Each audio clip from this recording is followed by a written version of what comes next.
you've had quite a journey in pro wrestling so far, but when did you actually fall in love with pro wrestling?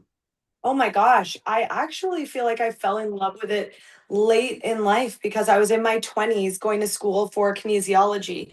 And I was doing homework and saw a Brie Bella and Naomi match. And from that moment on, really, I loved it. But then if we go back even further, my sister and I in my hometown of Victoria, BC, Canada, actually went to a show, a live show one time for fun when we were in high school. And Kelly was there and she had the most gorgeous purple outfit on. And I just thought she was absolutely beautiful. And I was amazed that someone so girly and so cute could do something that was so aggressive. And so I think that that probably made a huge impact on me and I didn't even know it.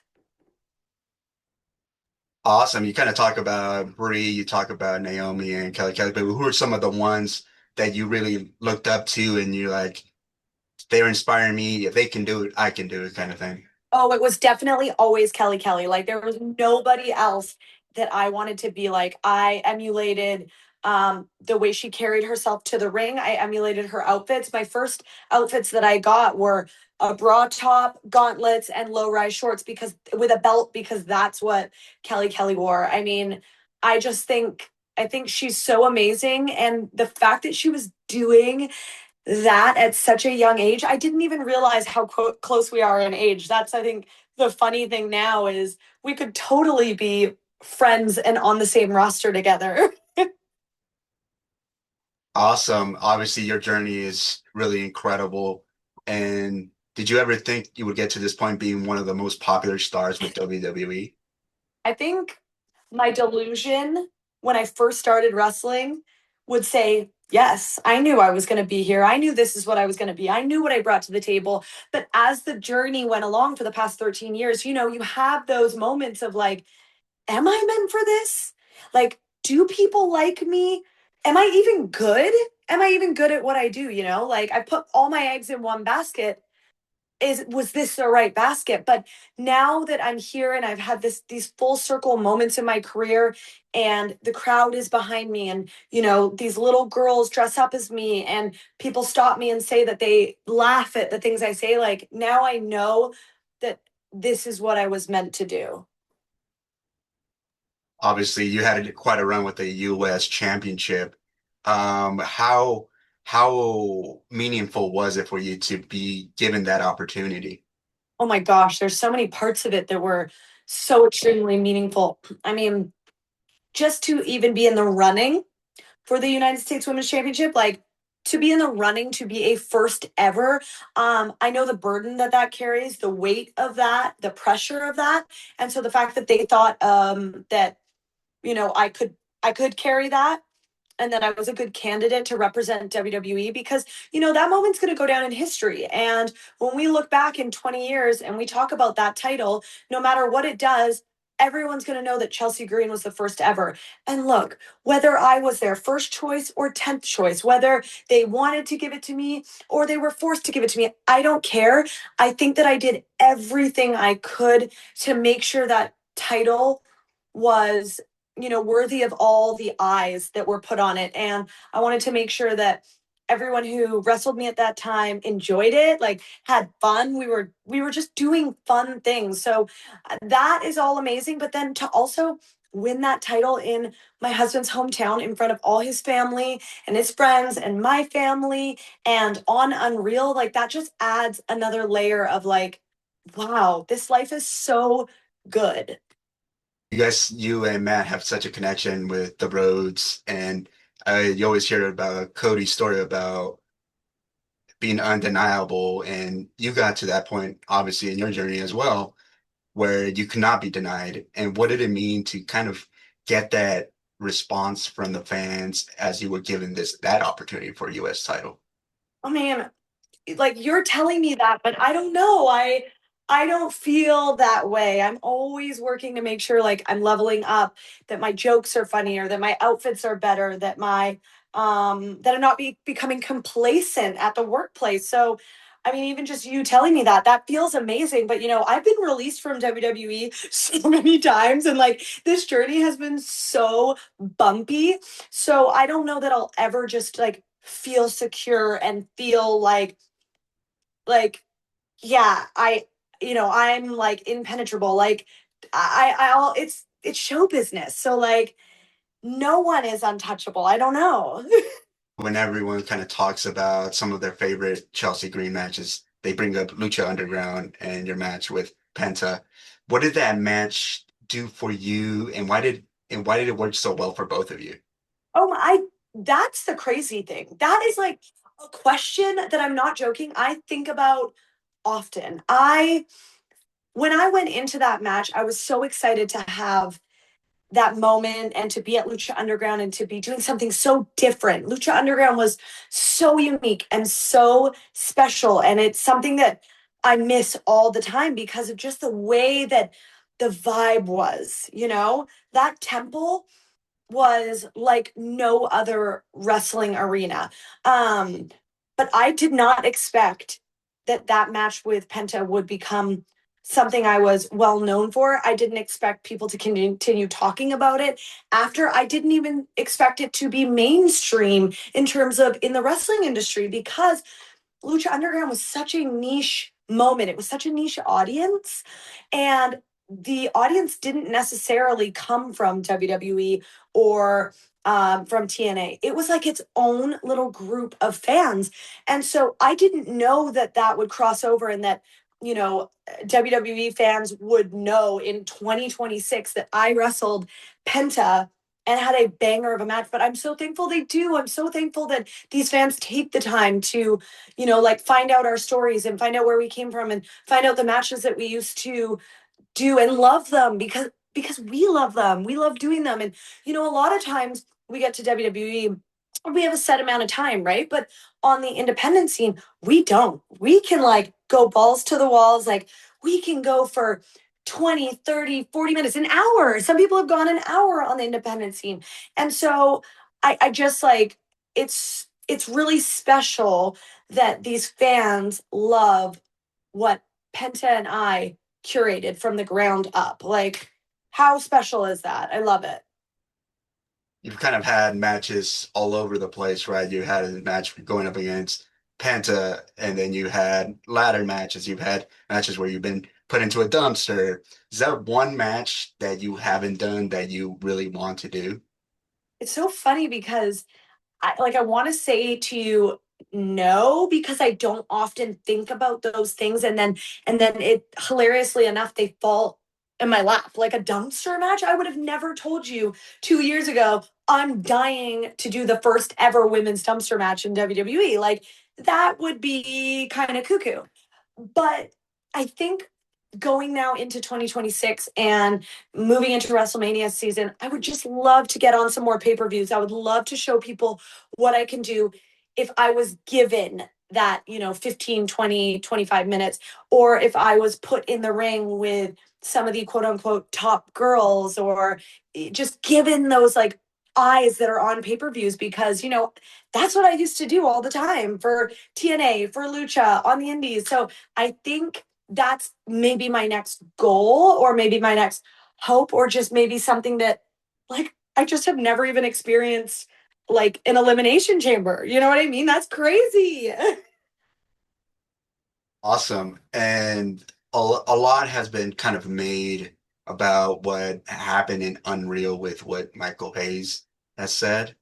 Um, what was your reaction to when you first heard it, and what was your reaction to how people have come to support you, like The Undertaker? Well, you know, like it's I went viral for saying that, it did hurt my feelings a little bit, right?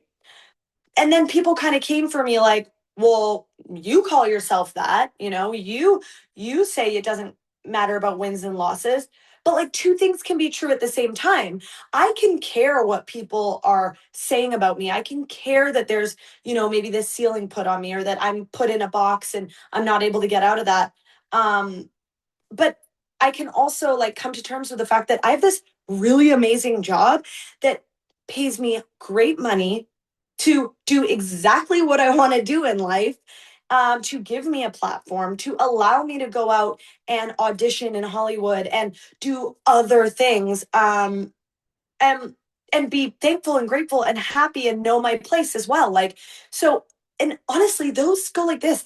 They yo-yo. And sometimes I'm a little more one and sometimes I'm a little more of the other. Um and so I do go back and forth, but I am very grateful that people have stood their ground on how they feel about me, that the Undertaker had my back and said, that he thinks I can be a top star. Because at the end of the day, I'm not doing this to be a mediocre star. Like, we're all doing this to go to WrestleMania, to be a top dog, to make the most money we can possibly make, like all of those things. Um, and so the fact that he has faith in me, and I know he has faith in me. He's the one that called me and asked me to come to AAA. He's the one that put the belts on Ethan and I. He's the one that has like really hyped me up backstage and told me things that you guys don't get to see about, the fact that try this with your character, try that with your character, turn this up, turn this down, like you can do it. He has been there.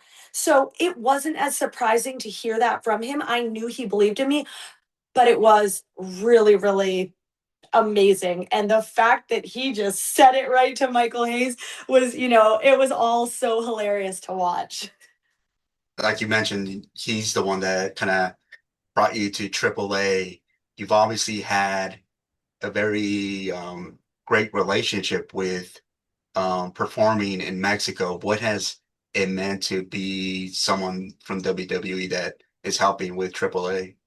Oh my gosh, I am so grateful that I get to do this. I mean, I've been going to Mexico now, I would say since 2015 or so. So I've had a great rapport with my Mexican fans.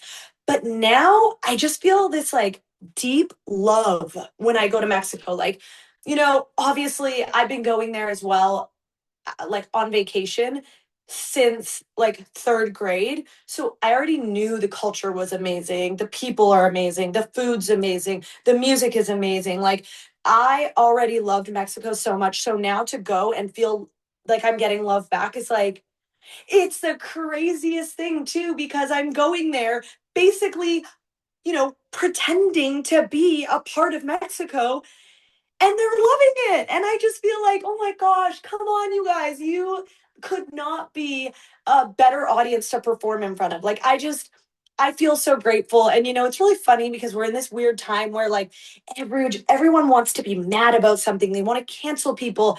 And so my character has always bordered on, let's try this, but you never know what's going to happen. Am I going to be canceled, or is it going to be like appreciated or laughed at or whatever? And I just feel like Mexico has been so awesome with accepting what I'm doing, laughing at it, and then bringing their own like flavor to it. I could honestly spend an hour talking to you about all the amazing experiences I've had in Mexico. And I'm just so grateful that, I'm continuing on with AAA, and I hopefully I get to go back there soon. I mean, once my ankle heals up, like I want to be back there as much as I possibly can. You and Matt have kind of just been in different promotions throughout your guys' careers. What has it meant to have him back in WWE at the same time that you're in WWE? It's crazy because we really have been ships passing in the night for, our entire 9, 10 year relationship. We've really never been in the same company for the longer, I mean, never really.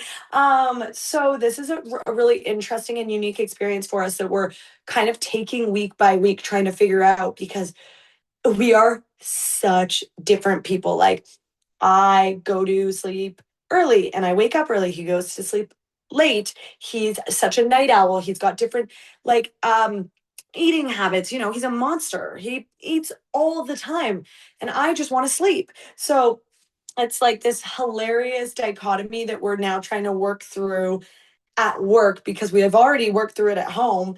But I really am so happy he's back, and I'm so glad that, no matter what happens, he needed this moment because he was always going to wonder, what if? WWE is his first and really his only love. Like, he grew up wanting to be at WrestleMania. He didn't just want to wrestle. He wanted to be a WWE superstar, and so he needed to come back and close this chapter in whatever way that looked like. And obviously, recently he's been in a bit of a feud with Randy as Randy gets ready for his match with Cody. Is Randy no longer in your cabinet? Yeah, I'm having to rethink my, appointing him a Secretary of Slay. He definitely right now is on suspension. We'll see. We'll see. We'll see. Pending the future decisions. Sounds good. What's the excitement level for you right now as we get closer to WrestleMania here in Las Vegas for the second year in a row? Well, I don't know if you just saw, but John Cena was named host of WrestleMania. So that's obviously very exciting, especially for anyone who really didn't get to see his kind of, year long goodbye tour. I think this gives people another opportunity to be like, oh, okay, he's not totally gone. We still have him in our little world. So I think that's going to be amazing. It'll be great to see him. And I think there's so much pressure this year to put on a really incredible show because, of course, we're in the same place that we were last year, and that does not happen very often. So I think that this WrestleMania is going to be absolutely insane because it has to be. We have to put on a show like no other. So I'm really excited to watch it as a fan. I will be sitting there backstage watching every single match, doing as much press and media as I can to make sure that those seats are filled and that everyone enjoys their time. So I'm really excited. And obviously you're still recovering. But and so you may not get to do some of those WrestleMania moments in the ring, but obviously when you think WrestleMania, you think WrestleMania moments. What are some of your favorite WrestleMania moments? Well, I mean, I would be crazy if I said anything other than my husband's. The greatest WrestleMania moment of all time, my husband pushing Miz off the ladder and taking that Intercontinental title down. I wish I was there live to watch it, but I was in Dallas when it happened, sitting on a hotel bed with a bunch of indie girls, watching it. And, I would love to see another moment like that in his career and be there for it live. Awesome. And then just one more question for me. The big thing these days is Mount Rushmores, right? You being the first U.S. champion in women's history in WWE, who is on your Mount Rushmore of greatest U.S. champions? Oh, well, it's just me. I mean, like the Mount Rushmore is literally just me twice, and then we'll do like two faces that actually have nothing on it. Or we do me twice, and then we do Slajan A and Slajan P. You know what? That's the final decision. Lock that one in. That's the best one. And you have to change my hair depending on how my hair looked when I won it. Awesome. I love it.